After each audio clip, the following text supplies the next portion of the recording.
I woke up much later than normal the next day thanks to my midnight snack. Today's another rest day. I don't really feel like going out, but I'm not in the mood to laze about all day either. I'll just go check on Mr. Bandages. I asked a servant to show me the way to his room. I might have been bored, but I wasn't in the mood to get lost. I entered his room to see the Count already standing next to his bed. Mr. Bandage's eyes flicked to me and then he scowled. Not another one. Be nice. Bite me. Is that an offer? I'm cursed, aren't I? That's the only explanation. Am I interrupting something?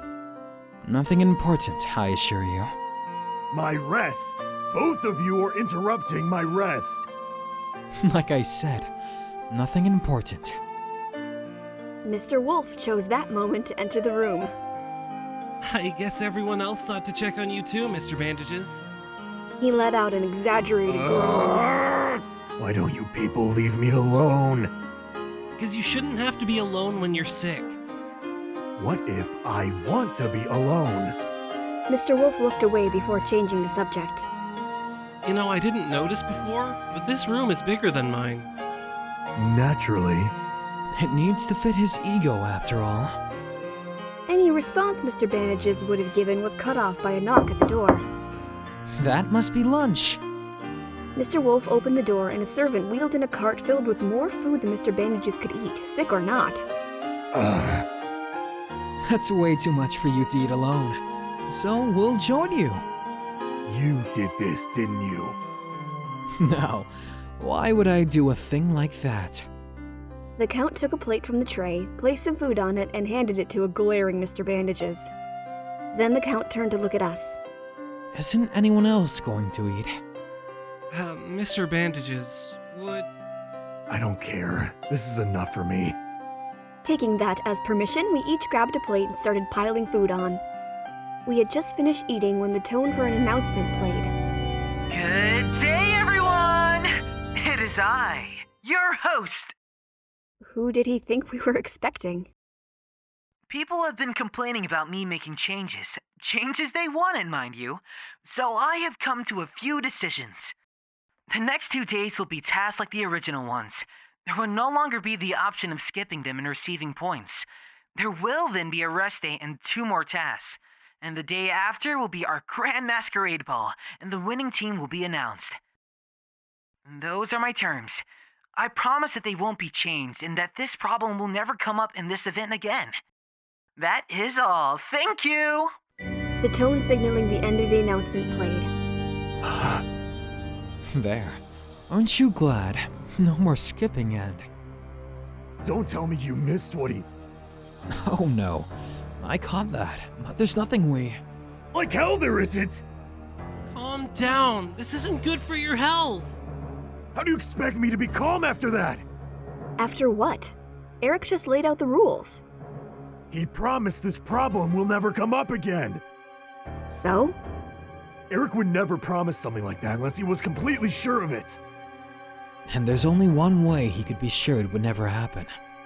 By making it impossible. So, what you're saying is that he's not going to have any more of these events? Exactly!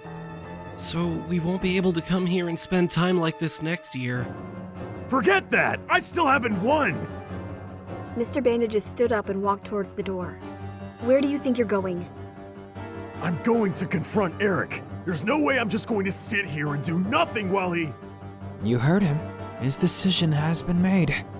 There's nothing we can do. Like hell there isn't! Calm down! You're going to... I'm going to confront Erik and you can't stop me! He flung open the door and stalked out. Mr. Bandages, wait up! Mr. Wolf hurried after him.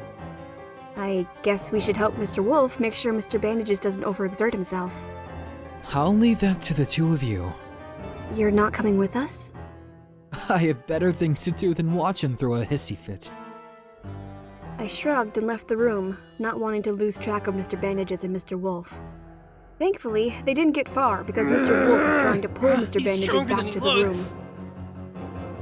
Do you know where we're going? Of course I do. So, why have we passed that same vase twice? It's not the same vase, it's just similar. No, I'm pretty sure it's the same one. It's got a bit of a crack running down. Mr. Wolf cut himself off when he saw the murderous look on Mr. Bandage's face. I'm just going to go ask that servant for directions. Don't you dare! I ignored him and walked up to the servant. Hi, could you take us to Mr. Valdemar's room? Guests are not allowed in his room. We won't go in, we just want to see where it is. Please? Okay, follow me. I turned back to Mr. Bandages. Now, you can either come with me, or keep going around in circles. Your call. Fine. We followed the servant through the halls until we came to an ornate door. This leads to Master Valdemar's private quarter. Hey, Erik, get out here right now! Mr. Bandage's shout attracted the attention of another servant. Master Valdemar isn't in there right now. Then where the hell is he? I'm not sure. Then find him and bring him to me. Maybe we should come back later. No, I'm not leaving until I get a chance to tell Erik what I think about his latest announcement. Sir, please calm down. I will not calm down! Really, Mr. Bandages, I'm starting to think the only reason you attend is to harass my staff. We turned to see Erik Valdemar walking toward us while tying his cape. He took his mask from his butler and put it on before turning to face us again. Now, what was it that was so important that you felt the need to shout outside my door? What do you think you're doing? Well, I was taking a nap in the gardens before you so rudely started shouting. That's not what I meant, and you know it! That announcement!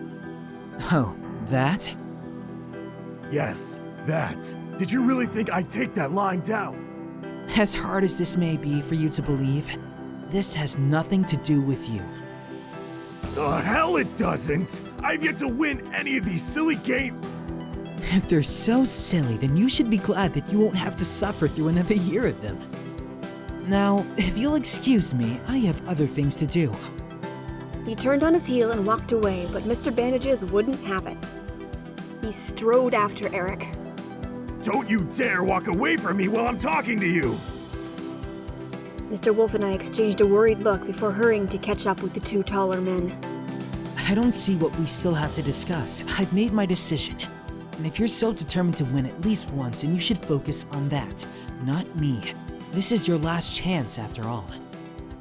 Erik took a turn into one of the halls, and the heads of the occupants all swerved toward us. Don't think I'm dropping this just because you decided to make it public. You made it public with all your shouting. I'm simply attending to my duties as host. He began his descent down the stairs to the hall as though this was nothing out of the ordinary. Mr. Bandages stopped at the top of the stairs, so Mr. Wolf and I did as well. Drop this idiotic act and just listen to me for once! Erik froze, not even halfway down the stairs. After a moment, he squared his shoulders and turned around to face Mr. Bandages. The entire hall seemed to be holding their breath in anticipation of Erik's response.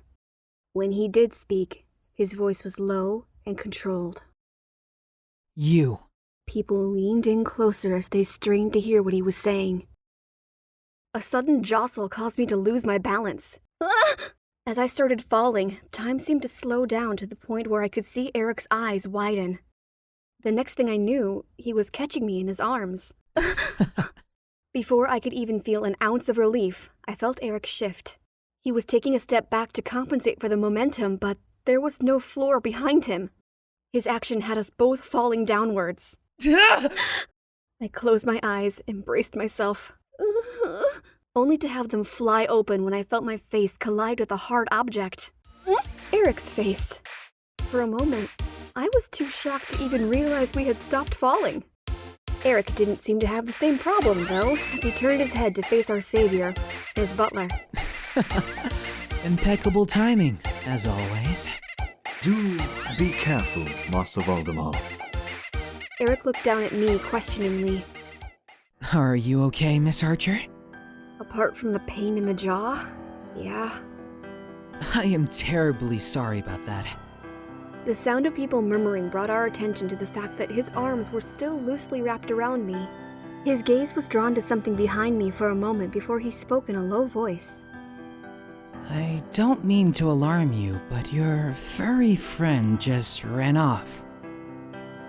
I turned around just in time to see Mr. Wolf disappear around a corner. I quickly turned back to Erik. Thank you for saving me, but I really should go after him. By all means. I thanked him one last time before turning and running in the direction I'd seen Mr. Wolf go. I turned a corner and almost ran straight into a startled servant. Oh, have you seen? A red-faced wolf? Yeah, he went that way. I said a hasty thanks before continuing my mad dash in the direction indicated. I caught sight of Mr. Wolf as I rounded another corner. Hey! Mr. Wolf! Wait up! He didn't listen, however. In fact, did he just speed up? I continued to chase him through the halls, but it wasn't long before I got frustrated with this. If he won't stop on his own, then I'll just have to make him. I'll tackle him. I broke into an all-out sprint and tackled him to the ground. What are you doing? I could ask you that. Why were you running away from me? Could you get off me? Not unless you promise not to run away again. I promise. Taking him at his word, I quickly got up.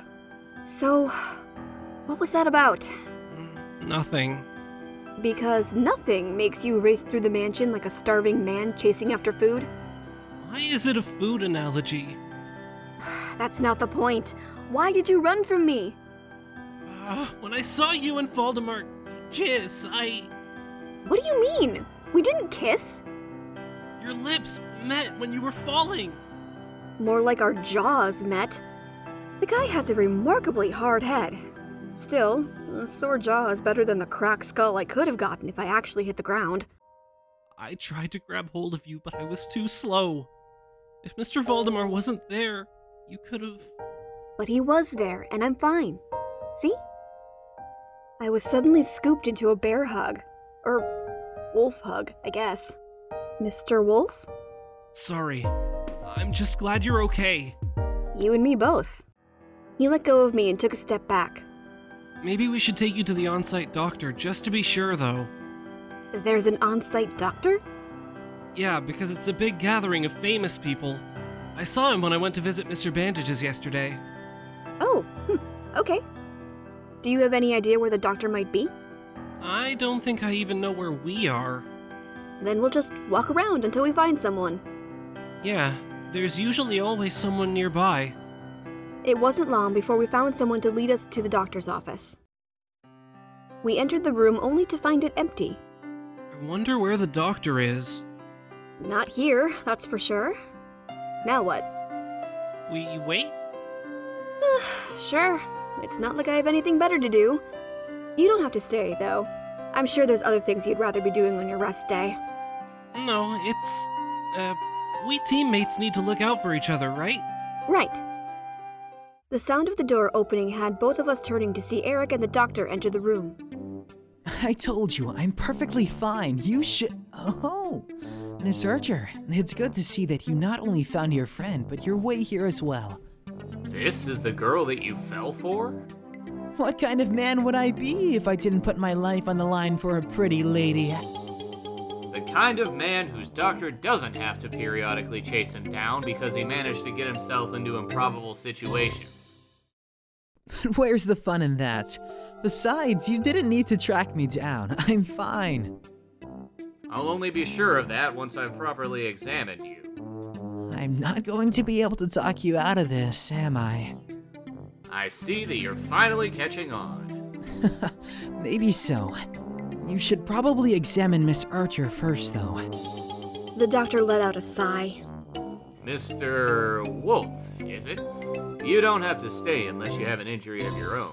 Your friend is in safe hands. Actually... Do you have an injury or other health problem? Well, no, but... If you're worried about Miss Archer, don't be. I'll personally make sure she experiences the best possible care. I'm not leaving! Mr. Wolf? I'm gonna stay until I'm absolutely sure my teammate is fine. If you're sure. I am. The doctor just shrugged and got to work examining us. Mr. Wolf stayed with me through the entire checkup and even stayed by my bedside until I fell asleep. Today's gonna be the day. Today we kick Mr. Wolf's shyness to the curb and hear him sing. Oh, I always forget the words to this song.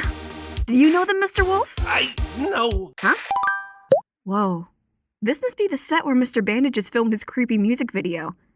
Mr. Wolf, sing something. Wait, where are you going? A new challenge from Erik. You have to sing a song right now, or we lose all our points. This is not a drill. But Hey!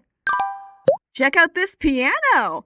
Sure would be a shame if no one sang a song with it, huh? I'm sorry. Resident musician, I'm looking at you. Karaoke ambush! What? This shouldn't be this hard. It's your job! Fine, you win. But one of these days, Wolf. One of these days.